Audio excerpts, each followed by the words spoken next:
Barnacles, police probes and mobile data have headlined new evidence heard at the inquest into Melissa Caddick's disappearance and presumed death. The 2-week inquest before Deputy State Coroner Elizabeth Ryan is now halfway over after 5 days of evidence.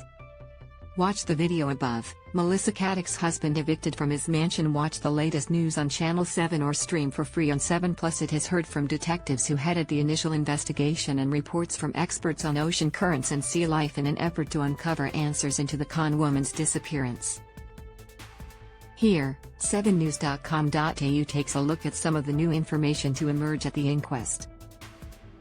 Barnacles and runner's foot bones encased in an Asics running shoe are the only remains of the missing fraudster found to date. They were discovered on a beach on the NSW South Coast several months after she went missing.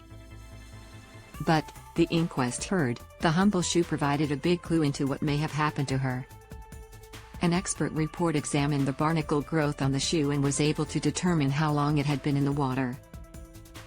The report said the shoe, with the bones inside, had been in the water for between 2 and 7 days. However, a forensic pathologist could not determine how the foot became detached from her body. Criminologist Dr. Xanthi Malik previously told 7news.com.au she was hopeful analysis of the bones would determine whether Caddick was alive or dead when it was removed from her body. It is possible from an analysis of the foot to determine if there was active blood flow at the time that foot is articulated, for example, she said. There are analyses that can be done to help determine whether a person was alive or dead when an element was lost. Considering the shoe was found in February, 4 months after she disappeared, it's speculated that Caddick's body may have been involved in a shark attack before her foot was regurgitated. When pigs float? A bizarre experiment involving pigs and shoes was also floated as a way of unraveling the mystery of Caddick's disappearance. The inquest heard that, at one point, police were considering throwing pig carcasses wearing running shoes into the ocean. The carcasses would be fitted with a tracking device. Detective Sergeant Stephen Morgan told the court on Thursday that the aim of the experiment would be analyzing ocean currents and shark behavior.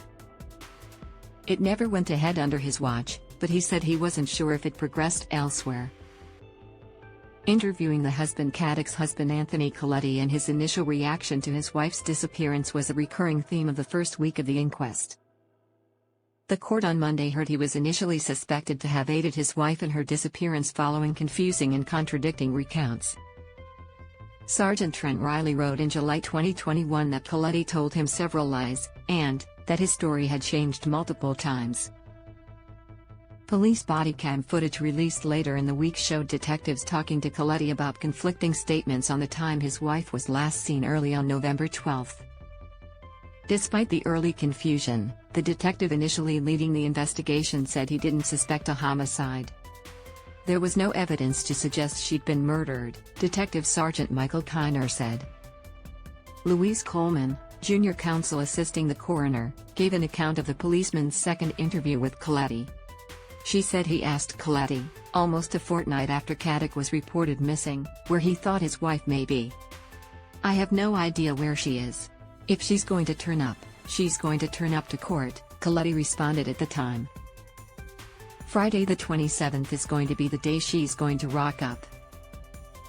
When asked why she hadn't contacted him, Coletti responded, "Because there's no need to. Do you think she wants to deal with the storm that I'm dealing with?" He continued that Caddick may have been staying at the Meriton Hotel in Bondi Junction because it was a big spot for us in our early years. She would be at a hotel, but it would be low budget because she's got no ID. She could have a fat wad of cash stashed under the bed for all I know. She's resourceful. The Scaddy press conference about a week after Caddick disappeared, a press conference was called to issue a public plea for attention. But Coletti's behavior before and during the stand-up caught the attention of a second detective. Detective Inspector Gretchen Atkins gave a public plea alongside Caddick's brother Adam Grinley and Coletti, but this week noted that the latter appeared scatty and struggled to follow a train of thought. "We are asking the community to help bring Melissa home," Coletti said at the time. "Just come home. Everything's taken care of. You're not in trouble."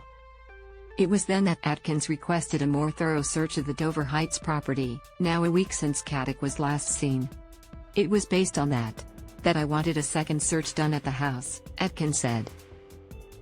Another, more thorough, inspection was conducted at the multi-story home, but nothing suspicious was located. Airport activity? After a week of investigating Caddick's disappearance, a new detective took the reins. One of the first things Detective Sergeant Michael Foscolo sought to do was investigate Caddick's phone. Manual data checks revealed potential PIN data from her Uber app at Sydney Airport in the early hours of November 13. Later in the same day, Caddick would report her missing to police. Foscolo told the inquest that police investigated the PIN, but searches proved fruitless.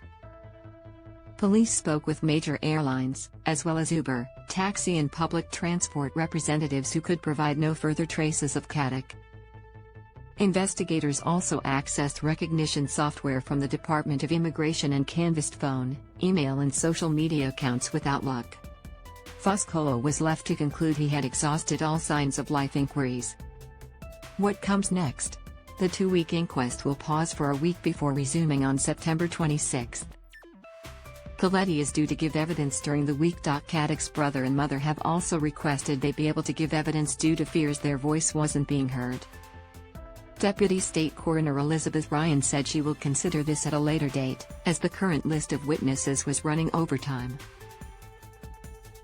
And finally, thank you all for watching the video. Please like and comment your opinion so we can discuss together. Don't forget to subscribe, press the bell to follow and update many other interesting news. See you in the next videos. Goodbye.